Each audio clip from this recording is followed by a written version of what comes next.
मुस्फिरा मुस्फिरा बेगम नबील अहमद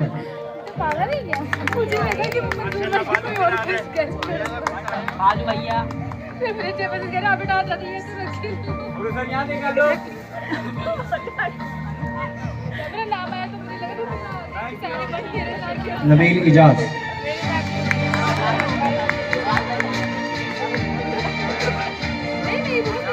शिराज अली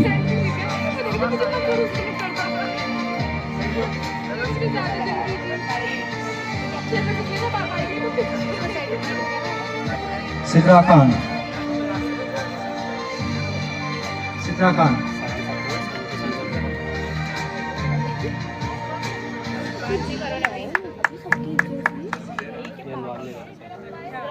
सबका एक जैसा ही है।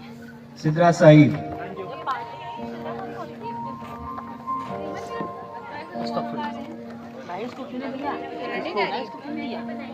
सैयदा बिस्मा मुजीब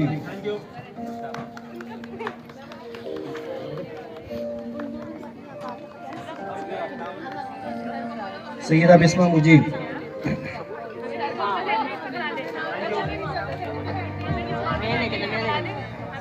सैयदा सना जफर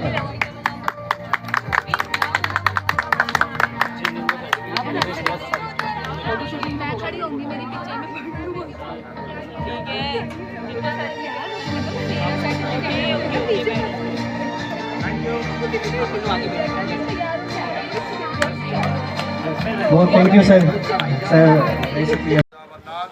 रब ज़िदनी इल्मा अल्लाहुम्मा रज़ुक़ना इल्मन नाफ़िअन व अमलन सालिहा व क़ल्बन ख़ाशिअन व लिसानन ज़ाकिरा व बदनन साबिरा।